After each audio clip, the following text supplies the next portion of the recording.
gonna do? I can't tell you, but I shock it too. Say it's your game. Do what you wanna do now. Well, hello. Man, my shirt looks baggy today. Losing too much weight. I don't know what the hell I'm going to do about that. Welcome to the Rockstar Roadie podcast. I am your host, Dan O'Neill, Daniel O'Neill, whatever, however you want to put it.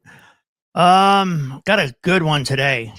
We're turning the tables on a dear friend of mine who I did one of my first podcasts with. But before we get to him, you know what we got to do. It's the no bullshit time of. Oh yeah, I am not a doctor. I don't profess to be a doctor. I see a therapist. I am only here to give you my experience, and my guest is here to give you their experiences of what they've been through. You take what you want from them. We are always available if you need to speak to somebody.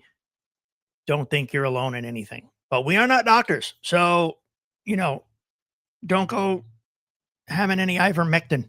But but anyway, so and then the other thing, the fun part, 2 rules of the show. They are real simple, and it's a hard line. Hell no. We do not discuss politics or religion. Okay? Plain and simple. So if you would, please welcome my guest. He told it to me, and holy crap, I said it like 3 times back to him, and I'm going to screw it up.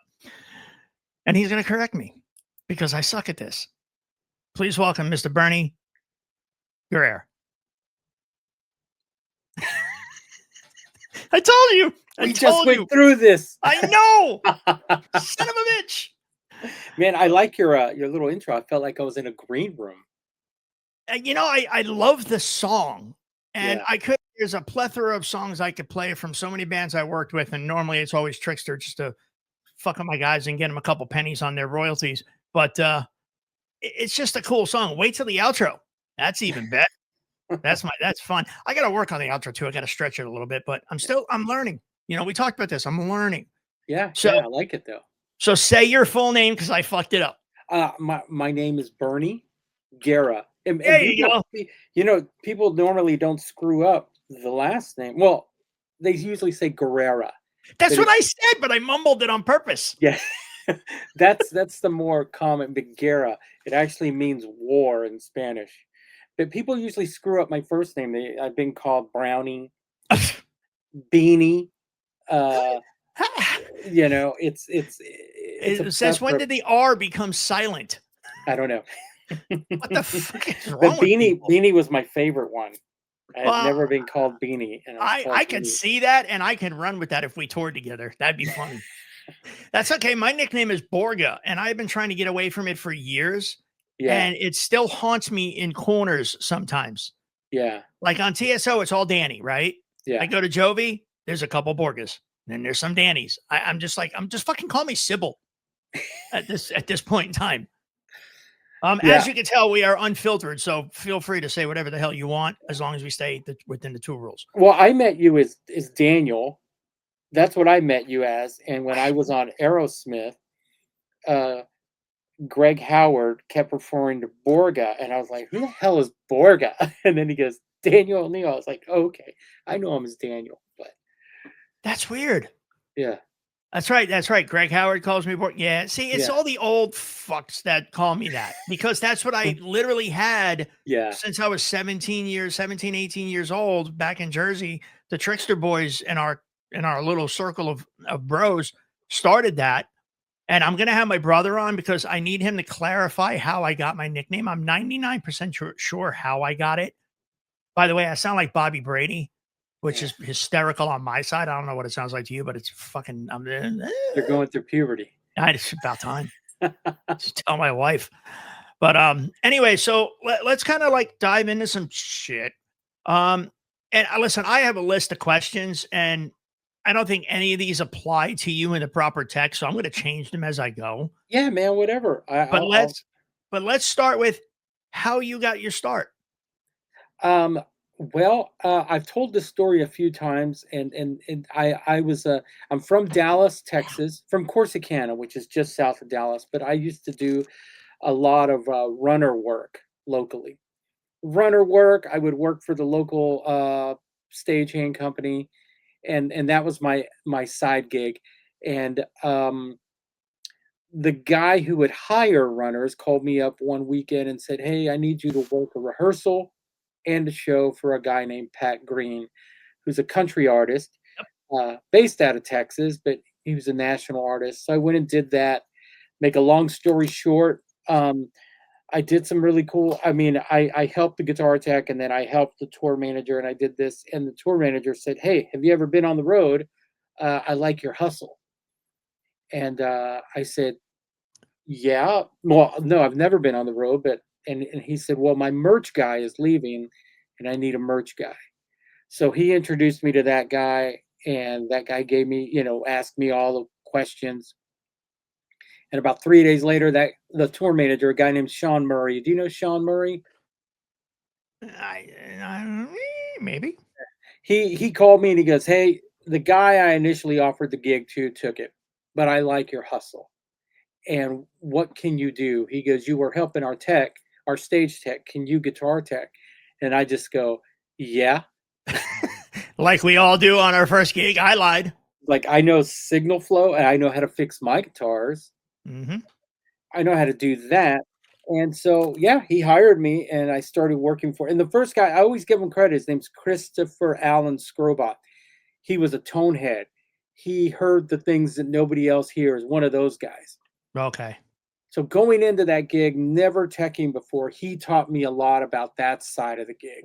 Everything else was just signal flow, string changes, setups, that sort of thing. But what I found out real quick was it was all about the hang, you know. Bingo. And I always tell people I'm a mediocre tech, but I'm a great hang. Yep. And the funniest thing is, back in the day, and listen, how many years you been doing this now? 20 years. All right, I'm hitting 40 next year, Yeah. and it kind of fizzled out right around 5 years after you started. It was always about the hang. Hmm. Like when I started, it's like, with the Trickster Boys, we were bros. We all the debauchery, everything that followed, all the laughs, we always stuck together. So it was always about the hang. And the same with the metal bands throughout the years. It was, Slayer, Testament, Overkill, Biohazard, just all those bands that I worked for. It was always about the hang. And then and like, let's say 15 years ago, that it started to transform itself into the business. Yeah. And I'm okay with that. Like, because I don't nowadays hanging don't happen. No. It's Pepsid AC and ibuprofen and in my bunk. Yeah. I mean, I pop an ibuprofen 800 milligram like about 45 minutes before loadout, just so I can get through loadout. Knee braces on. It's just like elbow braces on. It's like, all right, let's go loadout, and then go to my Yeah. bunk. But I yeah, popped my ibuprofen mid-show. yeah. So that's just how it goes. But back in the day, yeah, it was always about the hangman. Great times, good times, laughs. And then, like I said, about 15 years ago, I started to see the uptick of it's a business. Yeah. Then I would see guys who were with bands forever start to get let go because they were too close or whatever. Me, I'm straight up. Your shit works. How you doing? Fist bump. You want to laugh? You want to talk to me? Great, we'll do it. I'm all about it, but I can't hang. Yeah. I can't do it. And I didn't introduce you properly, and I'm not going to try to say, I'm going to say it. I'm going to say it. Bernie Guerra. Guerra. Is also the bass tech for U2 and Duran Duran. Yeah. So, which I think is really cool. As soon as I told my wife you were bass tech for Duran Duran, she's like, "What?" Well, I'll correct you really quick because I don't want any. Please do. I'm used to it. No. Is Adam Clayton has his longtime bass tech of over 30 years. A guy Good named for that guy. Stu Morgan, and he's an amazing tech. He's an amazing human being. I know Stu. I'm like the second guy, and I was brought on during the Sphere run, and oh, look at that handsome guy. That's a handsome fellow there. And so that's my role right now. When and if they decide to tour again, I've heard rumblings that I may come back. You Good. know, I haven't heard rumblings that I'm not coming Hey, back. by the way, I'm available. Just, I'll work with you any day. Yeah. I rarely ever get to work with my friends. I did on I Aerosmith. I know. worked with Greg, and Haystacks. I worked with those guys. Oh, I love Haystacks. Yeah, and then I, when I I have picked his brain more times than you can shake a stick at. man, he's I love when he DJs. Have you ever seen him DJ in the overalls. in the overalls with the no shirt on? Yeah. I was about dying. I'm like, dude, what the hell? I saw a video of him. Well, he sent it to me, and then I saw it on Facebook of him recently at the is it the MTV Awards? No, what was he And doing? so Youngblood did the Aussie tribute, and Yeah. then Steve and Joe came out Yep. and did "Mama, I'm Coming Home." Well, Haystack sang it at rehearsal and played the Really? Steven part, and it was all recorded, and it's him up there with Youngblood and another Dude, you guitar got to player. send that to me just personally because that Bruce is my boy. It's on his Facebook. Okay, I'll go check it Yeah, out. yeah. That's hysterical. I Oh had man, no clue. it's so good, and it's so Haystacks. It's just Yeah. yeah, and it was great, man. He's an interesting fella. Yeah. Definitely one of the smartest freaking keyboard techs I've ever run into in my life. I mean, the guy over the phone can solve a problem. Oh yeah, yeah. He's kind of a mad genius. Yeah, The aren't we more, all in our own ways though? yeah, I mean, seriously, let's just go there. we're all geniuses at something. Yeah, Yeah. I guess. I'm geniuses at semi-retired in friggin' Mississippi. What the hell was I doing? But what's cool is I can look out my office window right here and I could see the beach. Huh. So I'm quite content. Yeah. Now, granted, I won't go in the ocean because there's shit in there that can eat me. Yeah. So no, we're good. But we And do you, have we have you've gators only- around here. You haven't been there long enough to pronounce it Mississippi. Oh, no, I trust me. I got no. Yeah, it's Mississippi. Mississippi. Mississippi. Oh, anyway, so let's see what else we got here. What else we got? Tell me one of the wildest and funniest either daytime stories on the road or backstage stories, and you don't have to go into you don't have to go to that story, Yeah. but just the cool shit that people Man. don't understand that we get to do. Well, I mean, our gig, I think it's a privilege that we get to do what we do. I'll Oh, always hell yeah. say that.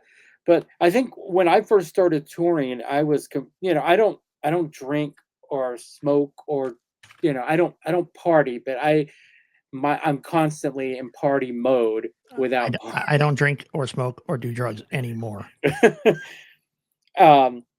So when I first started working with Pat, every year he would do this East Coast run, which is, back then it was kind of weird for like country artists, Texas artists to come over here to East Coast. He would sell out, but we did the Bowery Ballroom one time.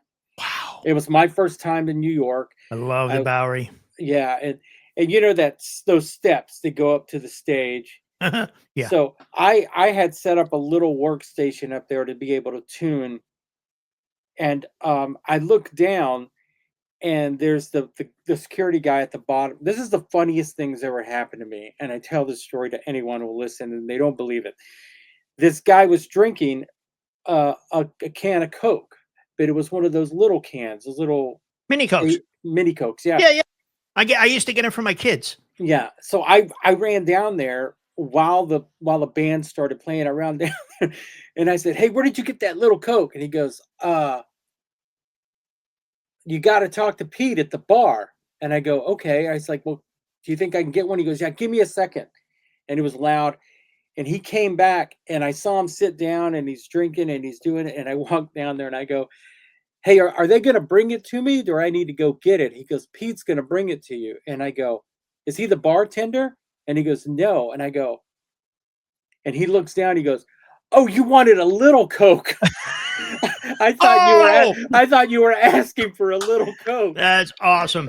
He takes off running back out. That is fucking I got one just like that. So years ago I was production managing and I've had the for a long time I had the same production coordinator with me. She was with me for like 20 years whenever I did production. And I had a runner who pissed me off so bad by just talking to the crew, Mhm. talking to my production coordinator back then called production assistant, just downright nasty, right? She'd go out to go get one thing and she'd be gone for like 2 hours to get one thing. And we told her the store to go to, and we knew it was only 3 miles away. It's like, come on. So she pissed me off so bad. I called her into the office with my production coordinator. I said, Karen, I put something on the list there, but I need to explain it to the runner. She has to get it or she's going to be fired. I've already spoken to the promoter about how she's been treating people, and she either pulls this off or she's fired. And Karen is just giggling just because she knows where this is going. I had put on the 8 ball. I mean, I've had, oh shit, I just screwed up the joke, not to joke the thing, but I had put on the runner's list 1 8 ball.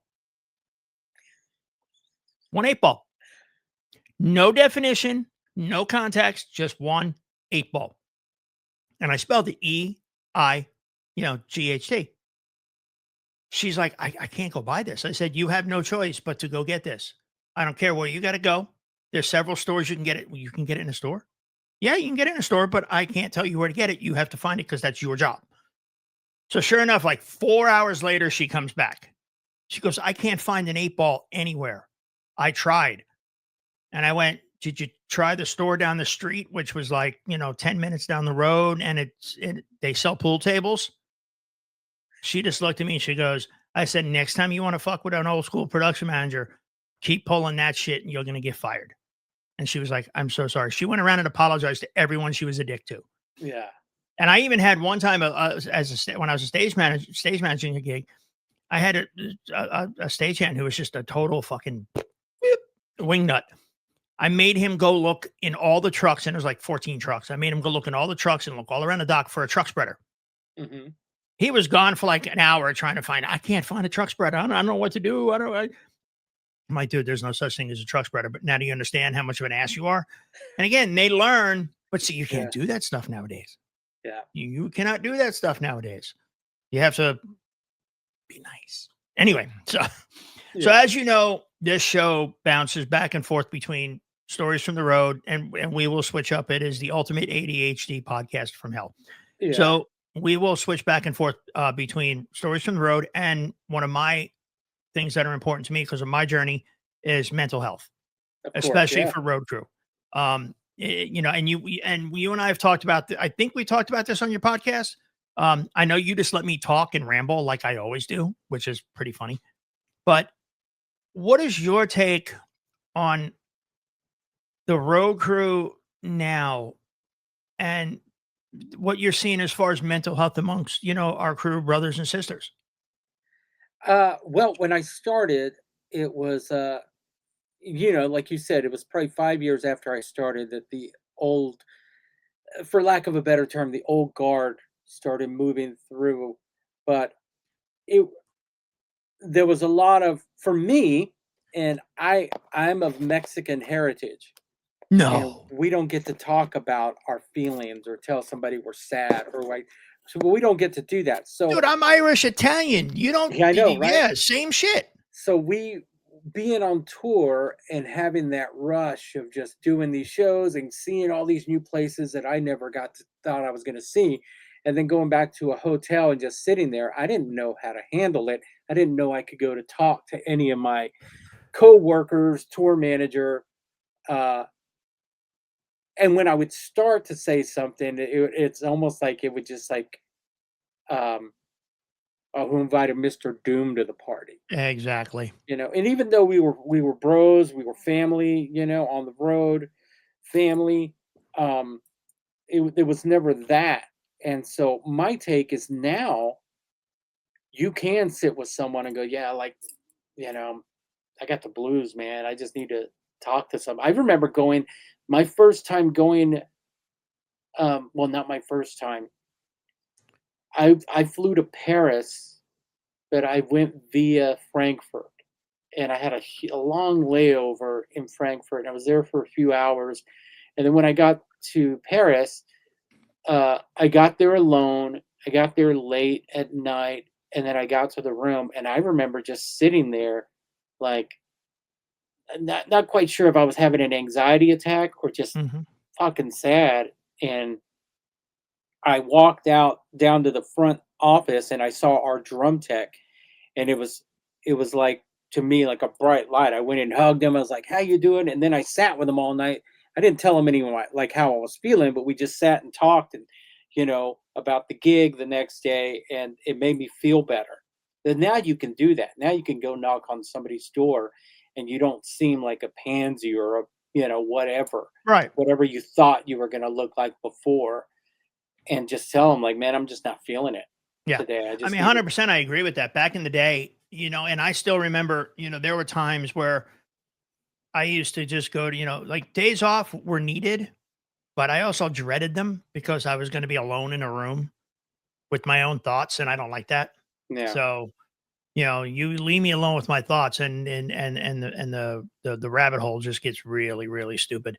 Now it's better. Thanks, thankfully I've got a great therapist and she has just been amazing since the pandemic and she brought me back to my former glory of zero fucks given. But you know, you still have those doubts, you still worry in our industry, oh, is this tour going to happen? Oh, am I going to lose my job? Oh, you're always going to have those thoughts, especially as we get older, because we're the OGs. Yeah.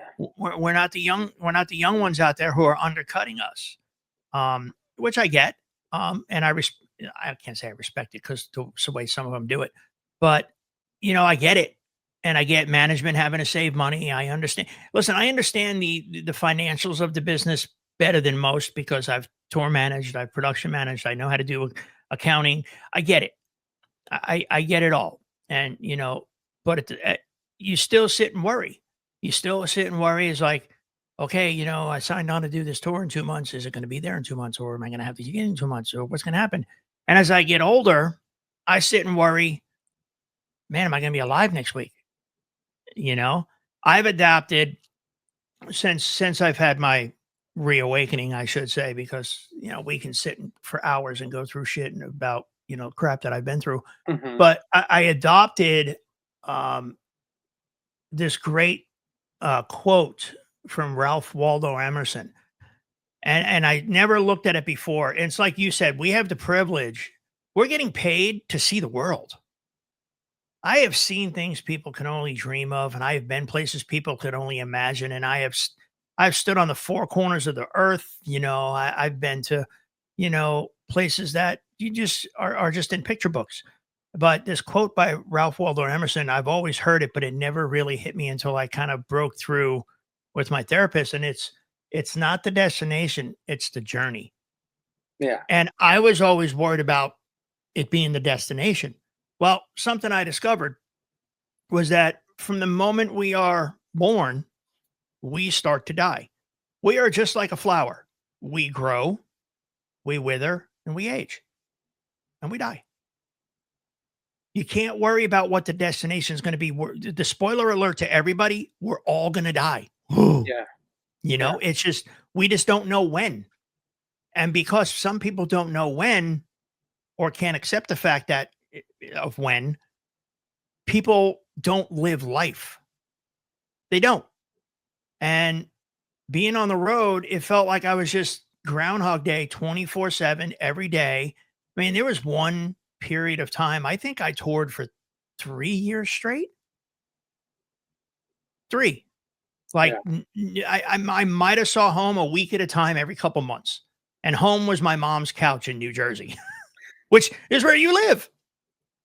You're in Jersey City, right? Well, no, not anymore. I'm now in Vernon, Connecticut. Okay. But Uh, when we first yeah, did, I think your Jersey City. podcast, Yeah. you were in Jersey City. Yeah, because that's where I originally was from. I was born in Jersey City at Margaret Haig Hospital down there, and I lived on Duncan Avenue and Delaware Avenue. I But know. I think a lot of people um, don't know how to live life. All they know how to do is work, and that's where I was falling into. I was falling into all I knew how to do was this, Yeah. and then after a while, it becomes depressing. And it's like that. What's that song by Poison? Every rose has its thorn. Where they're shooting the video and it's like you go into the hotel, you do a show, you go to the bus, you go to the hotel, you do a show. Literally, everyone thinks we live such this miraculous life, but in on honesty, it's a lonely life. Even if you got somebody at home, It's lonely Yeah. because all you're doing is working to pay the bills, Yeah. and it depresses the ever living hell out of you, you know? But 100%. in your opinion, do you like have you've dealt with depression? How did you handle it and how did you come out of it? Well, a little bit of backstory here. Like I was before I toured, I used to manage a bar in Dallas, and so you get to know your patrons, and you hear people tell their story about, you know, yeah. I heard the word depression a lot, and I used to be the kind of guy that was like, "You're not depressed, dude. You're just weak." Mm, Like yeah. you just fucking get over it. Oh, I'm sorry. Can we curse? Shit, yeah. Yeah, okay. No, Like, fuck. just get over it, man. It's and I was that guy for a long time. You can do it. Yeah, exa yes. And, and it wasn't until, um, I had always had these feelings of just bleakness and sadness, and, you know, um, I'd always said that, had I not had my son, I got custody of my son when he was young, like, I might have checked out early. 100%. But, Dude, same thing. um, it wasn't until honestly COVID and work stopped. Up until then, I always said I slutted myself out. I need to work. I need to Yep. always work. I need to always work. I need to always work. I need to always work. Well, see, And I was a whore. I was for sale at the highest bidder. yeah, I'm good with that. um, and I was just a $50 whore. No, no, just give me Damn. work. No, I'm joking. Um, and then around COVID, when COVID hit, our industry stopped, and we know that story. Everybody Oh, knows that story. We were the first ones to end and the last ones to come back. yep. Um, Dead in the and water then for 2 years. and then that's when I started realizing, well, you got to do something about this, man. I was having dark days, and I started seeing a therapist. You know, I started seeing a therapist. Thanks there. uh, and for me to finally break down and agree to that, man, Dude, that's because like I hard. said, it had been instilled in my head that it's Yep. just weak, but it was just such a awakening to me that I had all this stuff I had not been dealing with, mainly depression, that I was calling people weak, you know, Mhm. because I didn't, I'd heard it, but I didn't. Someone said depression is when you're having trouble, you can't fall asleep, and then when you go to sleep, you can't wake up. You don't want to wake up. Yeah. And I thought, well, that's just fucking laziness, you know. Yeah. But You can think of it that way, but and I agree with that, but having and I don't mean to cut you off, brother. I'm sorry. no, no, But no. my thing is I've dealt with depression. I've Hmm. never said I suffer from depression. Now I do know people who suffer from depression. Hmm. I feel so horrible for them because in the short amount of time I've learned how to turn my depression around, even for that a short amount of time that I deal with it. It's brutal because it is a never ending pit. You get sick to your stomach. You get lost in your head. You're constantly worried. You're waiting for that email to come in or that phone to ring from someone, like management. That management doesn't ever call us. But when I see that come up, I'm like, oh shit, Yeah, who's getting fired or what's wrong? yeah, But and like I said, my therapist taught me how, and again, pandemic, I got a therapist. Thanks to Music Health Alliance. They've been amazing. And I'm actually, we'll get into that later. But anyway, so she's taught me how to turn it around and how to pull myself out of it because I wasn't suffering from it. The ones who suffer from it, I feel horrible for, and my heart goes out to them because they can't pull themselves out. Me, y- my thing is when I became sober and I stopped doing pills, I refuse, even when I had my surgeries, I refuse to take pain medication. Anything that my body is going to rely on to survive, I rather deal with the pain yeah, because pain becomes a friend. We're roadies. We hurt all the friggin' time. So you just want to throw some in, cool. It just becomes normal after a while. You're dealing with it, it's normal and blah. But I won't take narcotics. I don't know what there's a word for it. Addictive. I won't take addictive yeah. narcotics. So it's like but a couple friends that I have that suffer from depression, they have to be on medication. I can't live like that. I mean, it's bad enough. I'm a diabetic. I got to take insulin and glimepiride Mhm. I mean, it's just like for days, Ozempic, but I can't imagine like they had me on, dude. And I don't care if the pharmacy companies come after me, but there is one drug out there I do not wish to see a friend or anybody on, and it's called gabapentin. This drug they put me on for in the beginning for my diabetes to help me get it under control. Well, no one tells you the side effects of this shit. And it made me a suicidal zombie. Oh yeah, dude. And I'm not the only one. I have been in groups of people who have taken gabapentin and say the same identical thing. It just makes you fucking depressed. And you just don't want to be here and you're a zombie. You're listless. You can't do anything. You don't want to get out of bed. Don't want Yeah. to do nothing. So I got off that shit because Wow. it was bad. And now I feel 100 times better, Yeah. you know. But I don't know where the hell I got lost in a tangent here. So yeah, I Well, feel no, bad. no, Depression no. is real. Yeah, it is. And I know a few folks who suffer and they deal with that and anxiety. So I went to them and they were very helpful. And uh, my therapist was so patient with me. And I had um, just burying things for years Mhm. because, like I said, growing up, you don't talk about that kind of stuff. You don't, Nope. I just been burying this shit for years, and and I I I'm not saying I'm better than anyone, but I kind of develop these techniques for myself when I do start feeling down to that no matter how bad it gets, it's gotten worse in the past, but now no matter how bad it gets, I know if I can make it through on that other side of that, it's okay. It's going to Right. be okay. I've survived 100% of my bad days till now. And that's a Yeah. very cliche thing to say, but it's 100% true.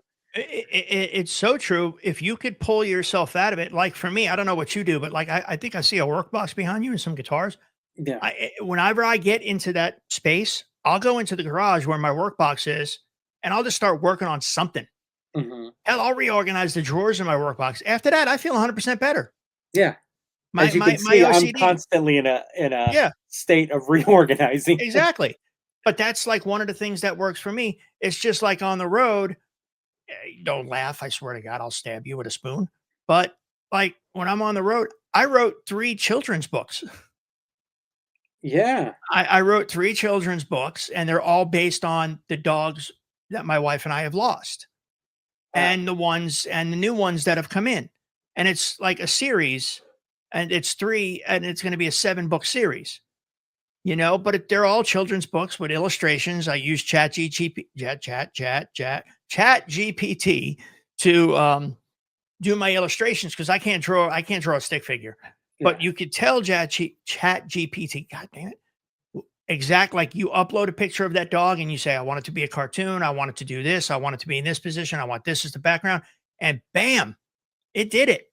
Yeah. And then I just put the book together, and I never felt better after I wrote those. Because again, like you said, we're raised not to talk about anything. So last year on TSO, I was in rehearsals in Omaha, and my best friend, my dog, passed away.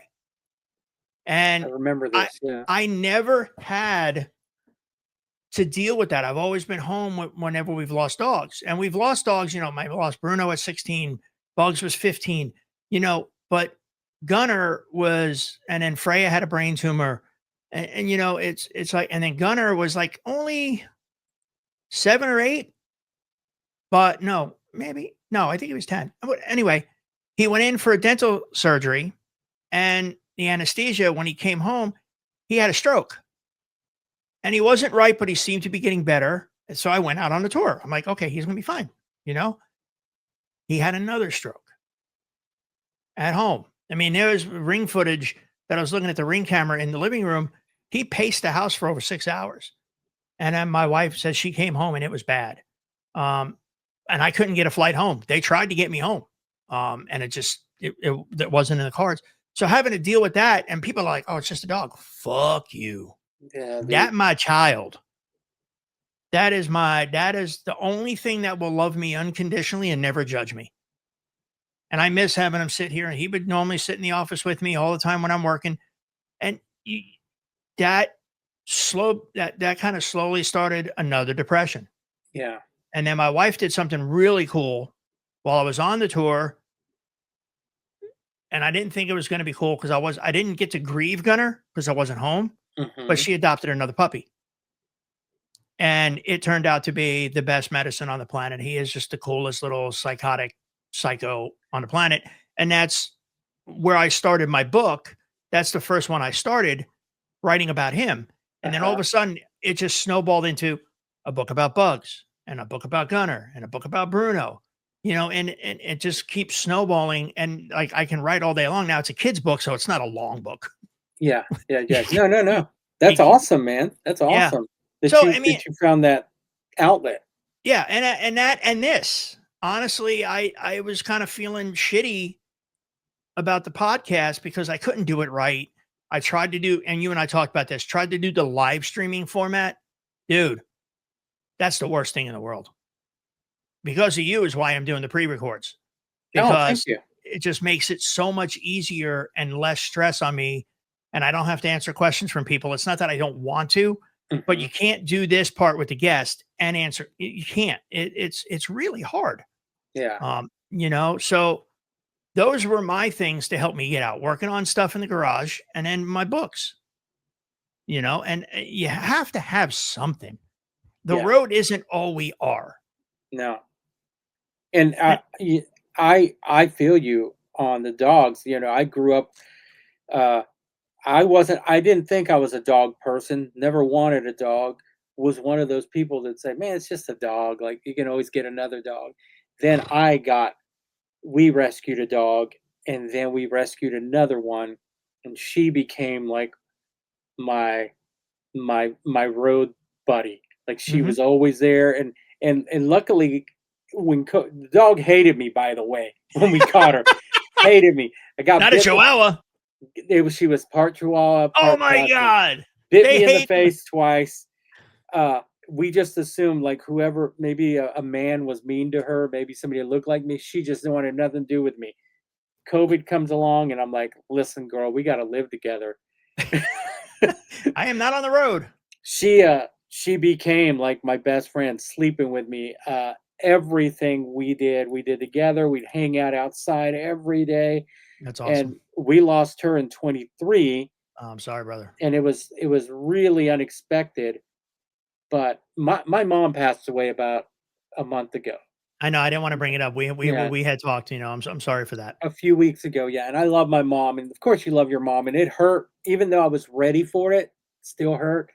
Yeah. Nothing's ever hurt the way that I lost that first dog. Dude, I mean, it's because brutal. they can't tell you they're hurting. They can't tell you they can just show you, like you said, that unconditional love. That's it. They don't That's judge that's you. what that's it. And uh I'm not saying that my mom's death didn't affect me. It did. It did, but it's a different sort of Oh, 100%. pain for me. 100%. I mean, listen, a dog is Yeah, knows I nothing. got my girl tattooed on my I got him on my leg. I got his paw print on my leg. yeah, But it's like a dog knows no evil. yeah, They only know what you teach them or what they get from you. They only yeah. know love, they know fetch, they know play, they know love, they know bathroom, and they know give me food. Good boy, good That's girl. all good. Yeah, exactly. They are just it's unconditional love. Yeah, I mean, my guy's like 70 friggin' pounds, and he just crawls up in my lap and just lays on my legs when we're watching TV. yeah, It's the best feeling in the world. it But is. when we lost Bruno, who was my what I consider my soul dog, was with me through all of the hard bullshit, dude, I was devastated. Fucking to make that decision, knowing it's the right decision, but wanting to be selfish Mhm. and try to prolong the old age, the pain. It's the to make that decision is brutal. It's not an easy decision to make. I mean, I had to make the decision on my mom. I had durable power of attorney over my mom. And after she was bad, and after consulting with the doctors, I had to make that decision because that was what the doctors told me, not just what she wanted, but Yeah. what and you're right. I love my mom, but it did not hurt as bad as when I lost Bruno Yeah, it's a or different Bugs or kind of Fredo hurt. or It Gunner. hurt, but it did sound different kind. And then right after that, we had 2. We had Cooper, who we think she was just holding on because after Tasty was my dog, passed away, uh, Cooper took us just a decline. We found out that she had cancer, Oh, and so you know, by October, she was gone of her cancer, and then we had to make that call, and then she's on my other arm here, yep. see. But so yeah, man, and For the my love dog, they show us, we can't, as decent people, let them suffer. yeah, Plain and exactly, man, simple. and All right, let's move on from this. yeah, let's. Oh, all right. Uh, Tell me some funny tour inside jokes or anything like that you got. Like mine's running around with the freaking. I got a shit ton of them. I got a whole fucking gaggle of chickens that squeal. uh-huh. I'll just run up behind people and squeal them and run. Dude, I have had this habit for years since I started with my radio that uh I take it to the toilet with me, and then I'll call someone, I like, Bernie for whatever. When they answer, I'm like, yeah, so what this, and then as soon as they start talking, I hit the button and flush it. Nice. Or I'll just call someone and then they go, yeah, and I flush it. And that's such a childish thing to do, but for me, I'm like an 8-year-old just laughing, like, "Did you hear that? I flushed it into the radio," you know. And it's dude, that's what we got to do on the road. It's you got to make the laughs. Yeah. Because It's if it's too, and I think you can agree with me, it's just sometimes it's too serious and it doesn't need to be. We're yeah. not curing cancer or reinventing the fucking wheel, man. Yeah, like I was gonna say earlier, man, after coming back from COVID, I told myself, "You're not gonna take your work too seriously. If it comes, it comes. It always seems to come. You can't stress out about it." And, uh, I'm not gonna complain on the road. I'm just gonna have fun. I'm gonna amuse myself, and I'm like you said, I'm not gonna be the number 1, and this may get me. I'm not gonna be the servant anymore. I'm just Nope. gonna go out there. It's like, "You want me to do my this is what you're paying me to do. You're not paying me to do anything extra." Yeah. No, And I'm sorry, I was always that guy that was like, "Oh, you need me to do this? You need me to go you need break me to this do down? that. You need Yep. me to do that, do that, do that?" Because I felt like if I make myself useful, that there's no way they can get rid of me. But after COVID, man, you realize that this, like I said earlier, family, it's not really a family. No. You're an And it, employee. 100%. Nowadays, it's you're straight up an employee, and Yeah. I respect that 100%. Um, it's like I've said in other podcasts too, and I'll always say it. And it goes to what you just said.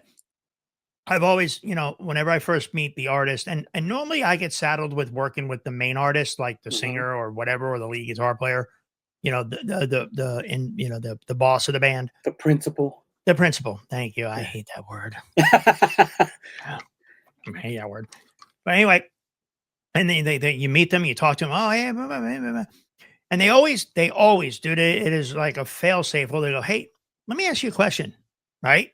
They'll always say that. Let me ask you a question, and I go, hang on. Let me ask you one first. And they're always taken back, like, oh, what are you talking to me like that? Yeah, I am, motherfucker. Um, and they go, what? I said, well, do you want the answer you pay me for or the truth? It's going to depend. And I have said it. I can't say names, but I have said it to guys you would go, what? And it always gets a chuckle out of them. And I always get the same answer, the truth. Yeah. Perfect. Because it's raw, unfiltered. I live my life like I live this podcast. It is no bullshit. I am respectful. I will bend over backwards for you. I'll give you 150%. You never disrespect me. I was telling a buddy of mine about that story one, and he goes, "Man, that's just so disrespectful to say to the artist." I'm like, "No, it's disrespectful if I don't say it to the artist to me, Yeah. because just like them, They wipe their ass the same way I do, and they put their pants on one leg at a time like I do. Yeah. I don't care. Just because they got more money, my grandfather used to say, just because a man has more money doesn't make him better than you. Yeah. Don't care. You got 10 houses? Who cares? It doesn't affect my life in any way, shape, or form. You can Yeah. hire me or you can hire some other schmuck. I don't give a shit. Yeah. And it's always worked out on my behalf. I always say when they ask me, so I always say, are we talking as friends or are we talking as coworkers? Like, Same thing. yeah, Mine is just more to the point. yeah, more to the point. I like yours. I like yours. Listen, you're not doing yourself justice as a human being if you let people shit on you. Exactly, 100%. And I've had people throw me into situations who shall remain nameless to where, to PM a tour or something like that, where they just handed me a shit show and go, here you go. But don't let me fix it.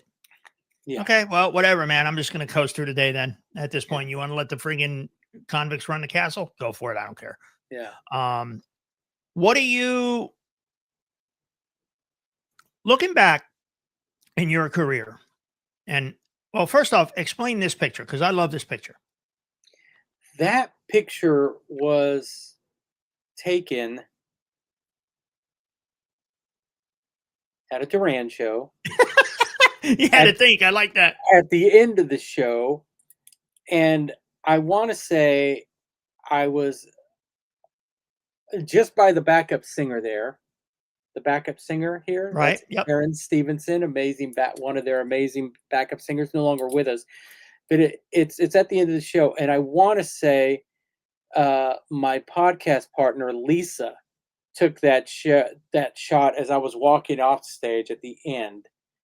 But yeah, that they would do this confetti at the end of their set, and I never got.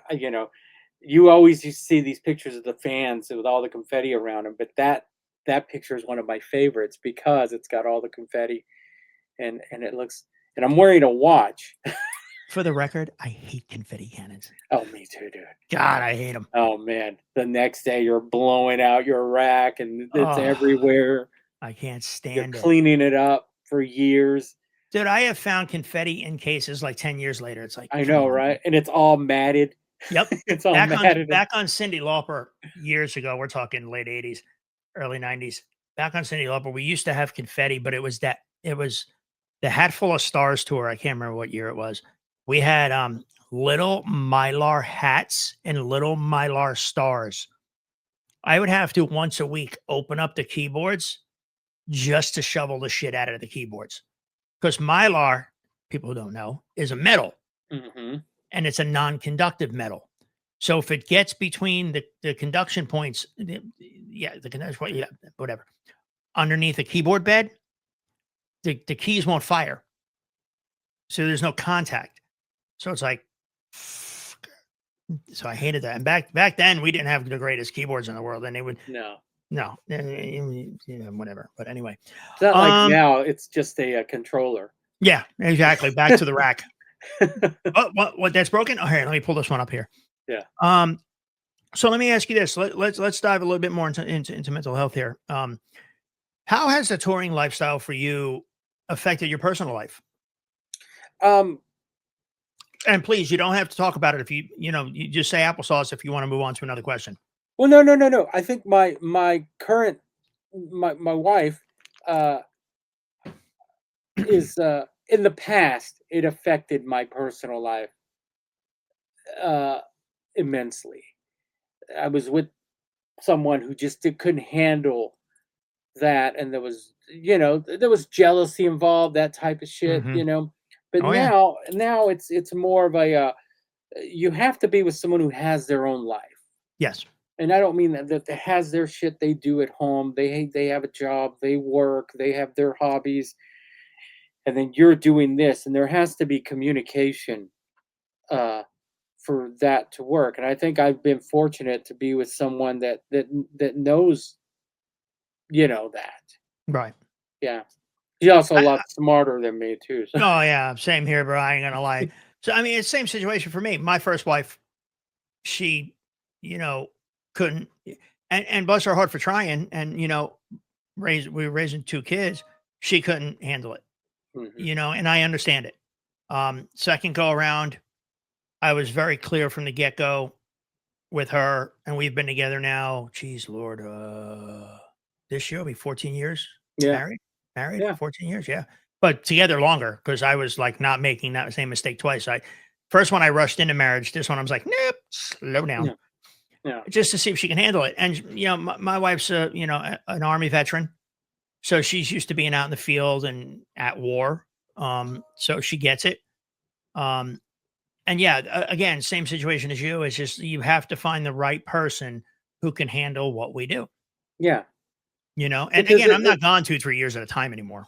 no, no, no, and that's good too because I did that for a couple of years after I started. Then the touring world changed to where you only go out for a certain amount of time. You come Yeah, home, and so that's benefited too. But you have to be with the right person. When guys when cats come up and ask me like how do I get into that, the first thing I tell them is stay in school.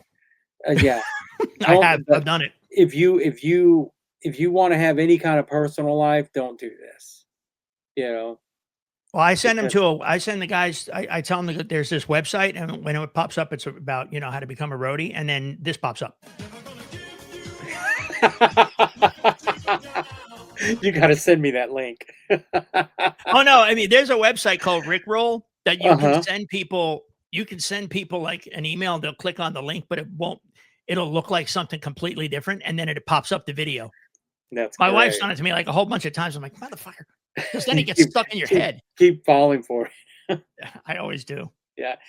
But yeah, I think that's my but my I'm a boring cat personally. When I'm not touring, I like to go see movies, and I like to you know I you know Me that's too. about I'm it. the same That's way. it. I go I, fishing with my son-in-law. I watch a lot of wrestling when I'm home. Me too. Like we're getting ready for SmackDown. I got food on. Dude, same. And then tomorrow's WrestlePalooza. Yeah, I'm still trying to figure that out, dude. By the way, audience, we're going way off topic Yeah, here. we are. So I'm trying to figure that out because where the hell can I watch it? Because everything is so confusing. I got Well, to streamline my online streaming if shit. you, from what I understand, I'm not because paying Netflix $29. if you have, do you subscribe to ESPN? I have it on my Direct TV. Then you should be able to watch it. If you're paying for ESPN, usually it's with Hulu. If you have Hulu it's all the part of that package. If you have that already, then you should be because I was worried about the same thing. But as I was watching Raw the other night, they said if you have ESPN already, you don't have to worry about it. But if not, subscribe. Well, no, I got ESPN. I'm Yeah, gonna look for a picture while we're talking, and I'll tell yeah. you why. But I got the ESPN sports package because of football. Yeah, You we know? just went way off, and it's like hilarious because I'm having Chinese food for SmackDown tonight. Oh yeah, Yeah, I think we're doing beef by the stroganoff. time this airs, this will be so. Oh yeah. Let me see Uh, if I can. I'm gonna see if I can fucking bring this. You'll get a kick out of this. Hang on one second. God dang son of a bitch. Okay, there we go. So I don't know if you'll be able to see it in this picture. Okay, come on. Where are you? There you are. Good.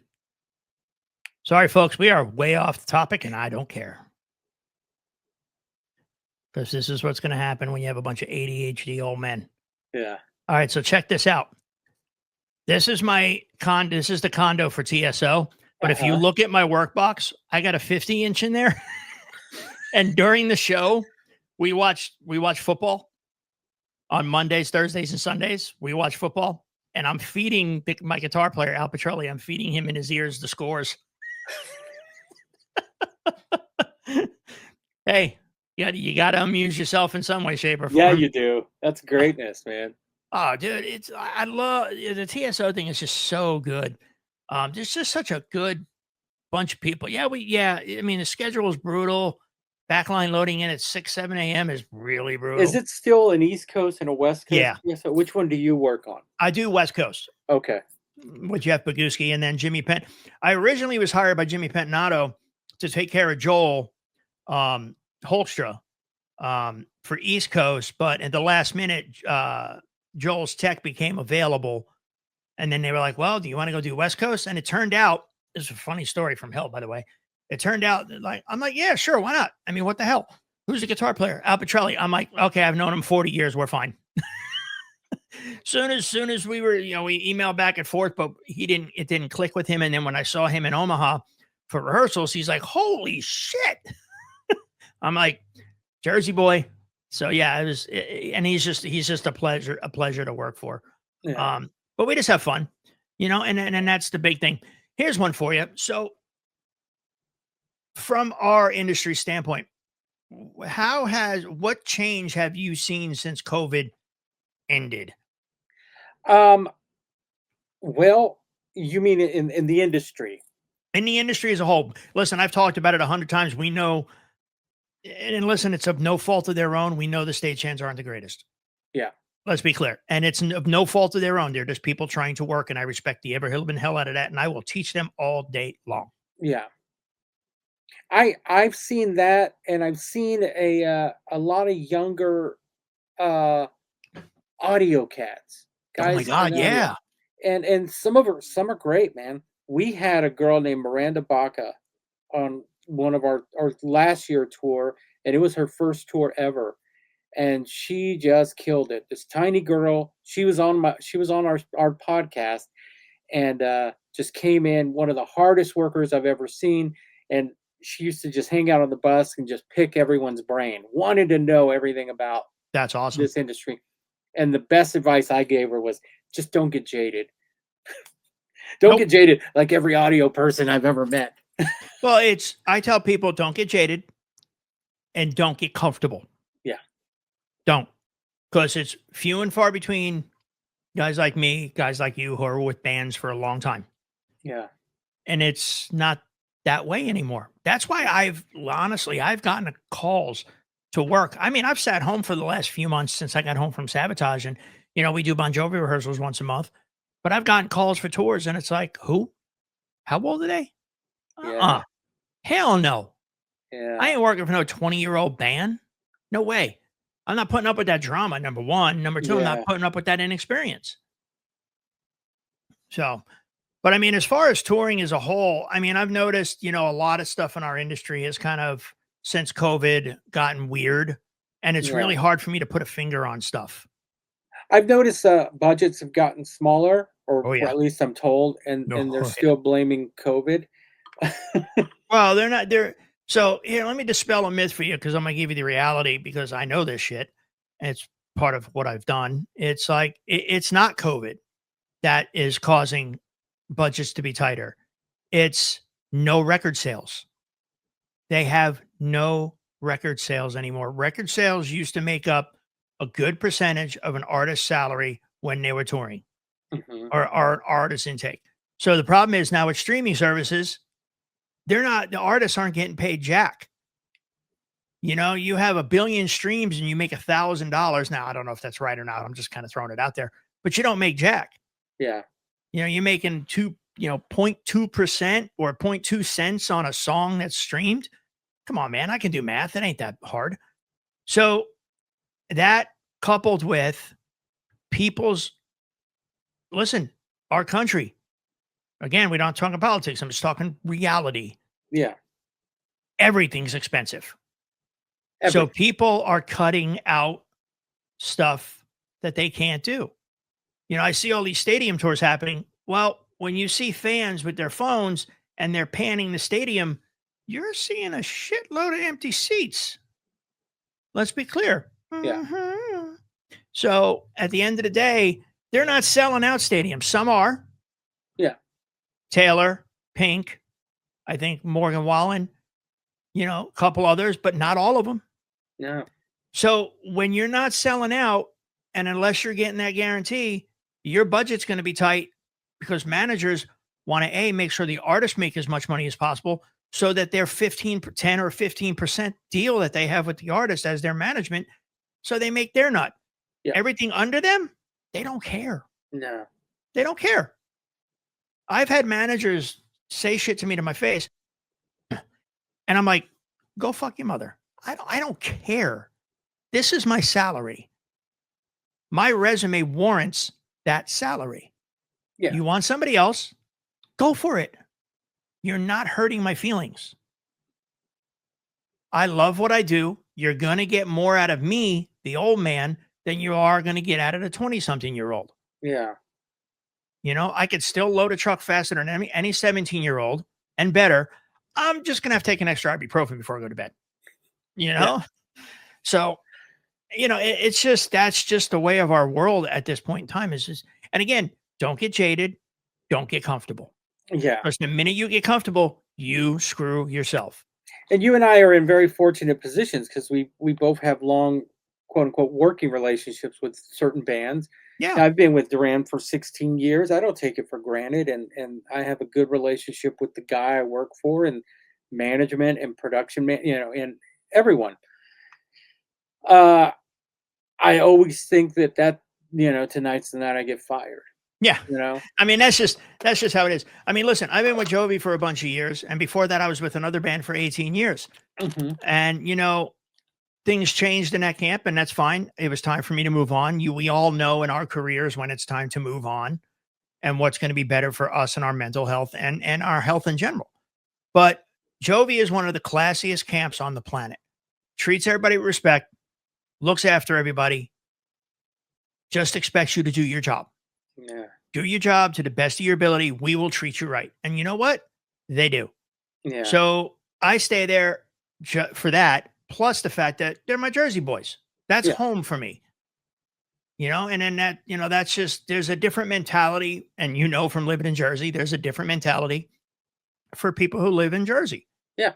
There is. And I'm fine with that. So let me ask you, was there a specific moment? I think you might have said this already. So if I'm repeating this, tell me, because just say applesauce and we'll move on.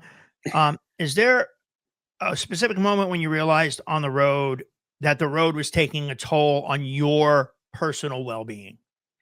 I think yes. When and unbeknownst to me, that I do remember it was when I was asked to fill in for uh, a tech on Aerosmith when they were doing their Las Vegas residency, Okay. and for me that was a big deal because I mean Good. It's Smith. Come on. that was the poster on the wall for me, and I was going in to work for one of my heroes, Tom Hamilton, Oh, I and hate you. huh? Come on. I hate you. I wanted that gig. He, It's been years since I've done 4 strings. God. The beauty, man, is I've gotten to be known as a bass tech. So when a band calls me, I'm like, okay, the budget's there for just a bass tech. Yeah, right. Because that's what I Anyway, do for Jovi. I do John and I do Hugh, the bass player, which I love, taking yeah, care of basses. I've been trying to get that Hugh gig. I've been trying to convince people on that he needs his own tech. He's got him. No, you can't have it. uh, but here I was doing this great gig and having a great time, hanging out with Greg Howard every day, and Haystacks and McGee, and just being around these great guys, but going back to my room and thinking like, man, I'm not happy. Like something's going on. Like Right. I should be stoked.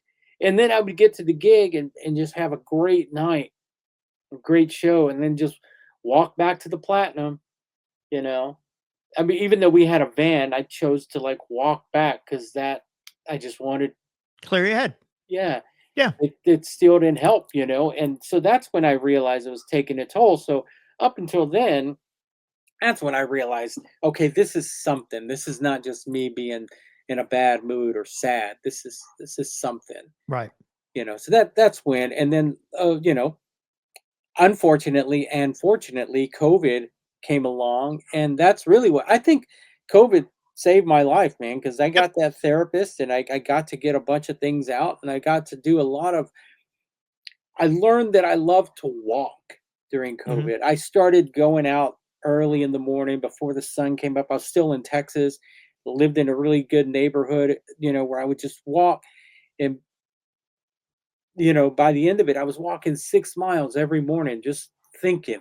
That's I'd awesome. start about 5 in the morning and come back, and I was making good time and just thinking and listening to music and just being alone. And I realized that walking as boring as that sounds, like, that's where I clear my head. I talked to Dallas Shue when he came on my podcast, and he said, "I go swimming every day, I do laps every morning, and that's where I clear my head."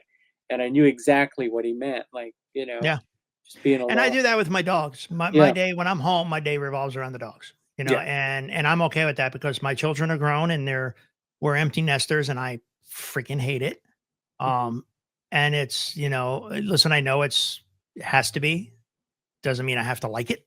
yeah, But it's, my dogs, same thing, and I agree with you. And I can echo what you said, the pandemic, blessing and curse, it saved my life.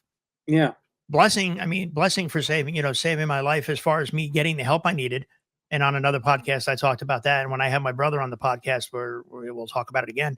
But the curse was being broke financially and yeah, having to ask other people for help, which you are Mexican. I am friggin' Italian Irish. We don't ask for help.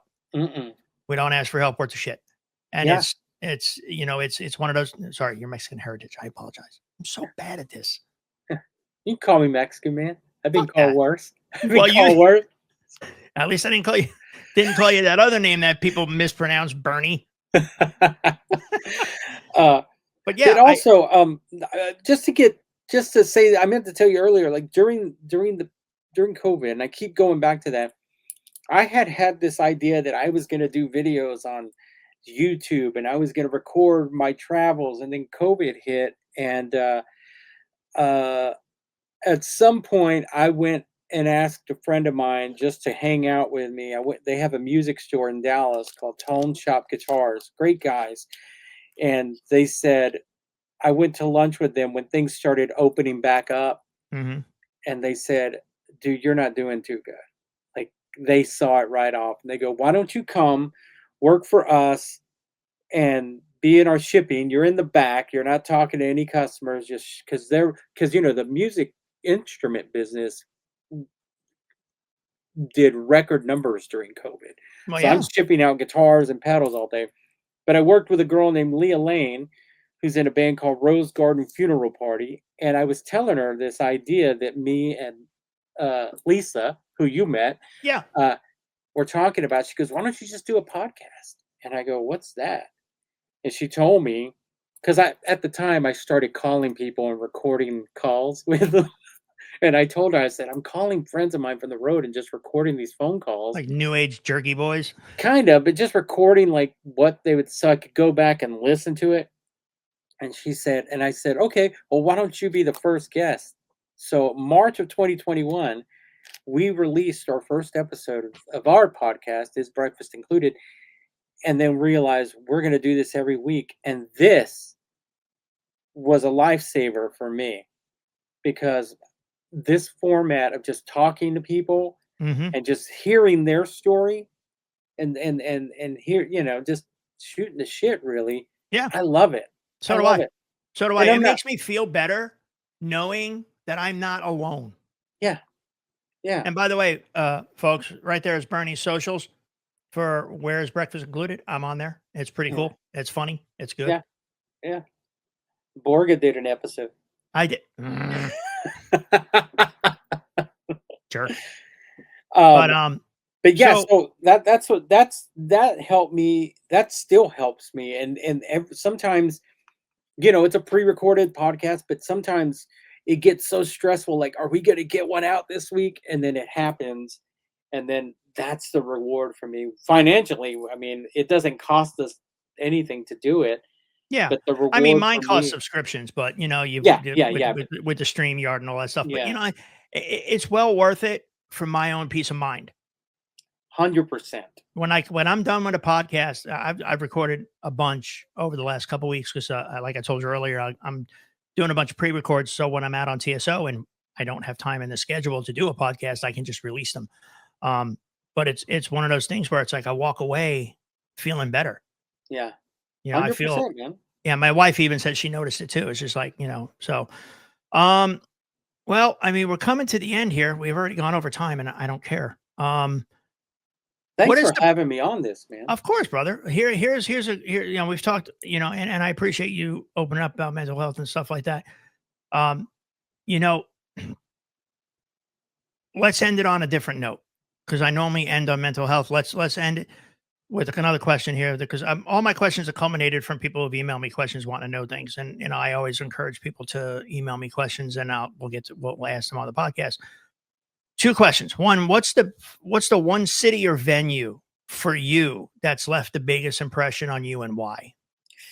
That's a hard one because it's a tie. Uh, it would be 930 Club in Hell DC yeah! because that was the first real venue I did with Pat Green, and and And that it was the holds old 930. the old 930. Yep. So it's a very special place in my heart. And then also on that same run, we did a bunch of headlining shows. And then we became a support act for a band called Sugarland, and the first venue we did was Red Rocks.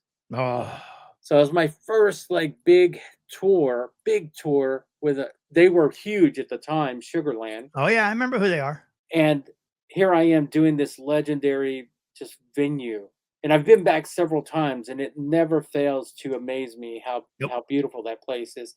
So Red Rocks uh, has to be it. I love going. I hear other techs or roadies just complaining about the crossload. I'm like, man, look where we're at.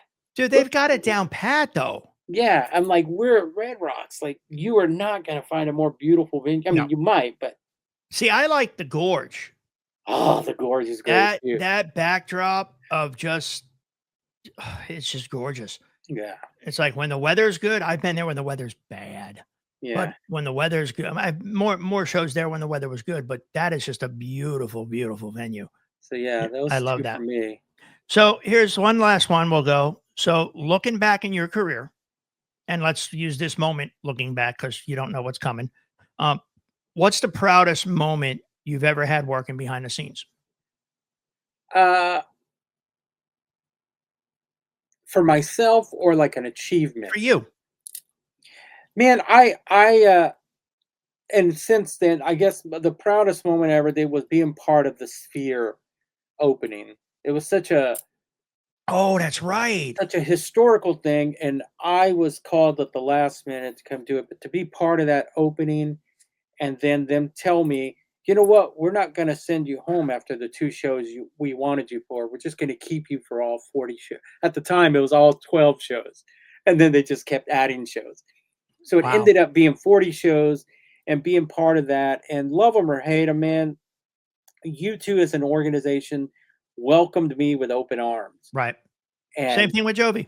they found, like I've told people, they found out that I had a podcast, and they immediately wanted me to help me push it. They put me in a crew video where they let me talk about it along with the gear.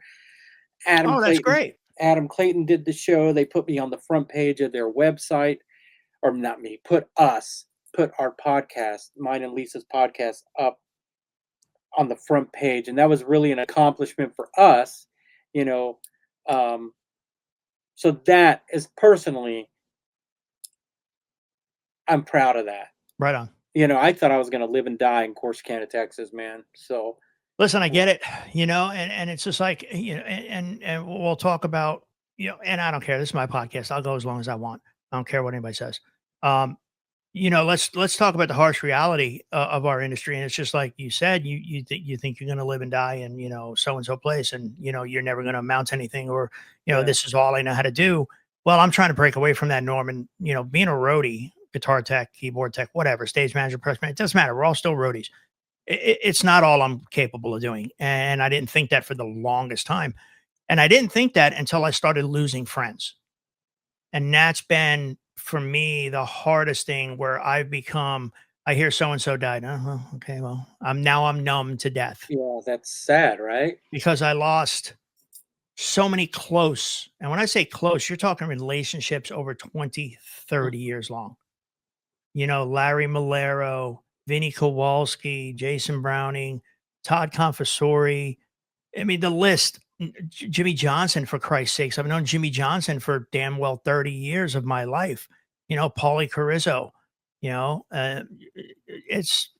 It's mind numbing but I always said I don't want my family to have to ship me home from a hotel room. Yeah. And that's been like my biggest fear, and it will probably never go away because I am getting older. I am getting my health in check thanks to, my wife and doctors, but it doesn't change the fact that it's here. It's Yeah. it's right back here, Yeah. and it's not going to go away. You just have to deal with it. And that, for me, has been the hardest part of not wanting to do a 6 to 8 month tour. I will, Yeah. because, we moved down to Mississippi, and we're not going to get into politics, but, my wife was poised to work at the Biloxi VA as a veteran. She's a veteran, so she's a phlebotomist. So she was poised to get the job. And then somebody put the kibosh on hiring any more people. And we'll leave it at that. Yeah. So now we're renting a house. We were going to be renting on a short term while we bought our house down here. Now we have to rent the house a little bit longer till she finds a job. So, that's been a large pill to swallow. And again, I don't want to leave her having, holding the bag and saying, well, how do I bring my husband home? Yeah. Yeah. But I will do a 6 month tour just so we have the money so she's taken care of because, health insurance and for roadies, you're right. Yeah. Life insurance is fucking everything's expensive. Straight across the board, everything's expensive. People go, no, prices. No, they're not. No, they're not. No, they're being jacked like you wouldn't believe. And I do the grocery shopping in the house because I do mainly cooking. And I go to the store and I know what produce cost me last week. Well, when I buy produce this week, why is the same thing I bought double the price? Yeah. Beef. Dude, you seen the price of beef lately? Shit. That's why I get mine from I buy half cow. Best thing in the world. That and this industrial vacuum sealer I bought. Woohoo! Life is good. Mm. I got a freezer. I'm good for like 6 to 8 months. If the world goes to shit, I'm good for food for 6 to 8 months easy. Right on. But you think about these long stretches we do on the road, the toll it takes on you, having to try to talk to somebody. Now, the reason I got a therapist is a long story, but the short version is because I needed help. And everyone out there needs to understand it's okay. I don't care how proud you are. It's okay to ask for help. Yeah. And I was the first person who was like, nope, I ain't asking nobody. And then I talked to two very important people in my life, one being my brother, and his words saying you need to see somebody really just kind of hit me. Yeah. And I was like, okay. And best decision I ever made. But I also, and I'll tell people this point blank on the podcast. Message me on Facebook, message me through the website, text me, Facebook message me. Well, I have Facebook Messenger. People keep messaging me there and I can't see them damn messages. Ugh, so frustrating. But text me. If you have my number, call me. I'll listen. I am a great listener. I give great listen.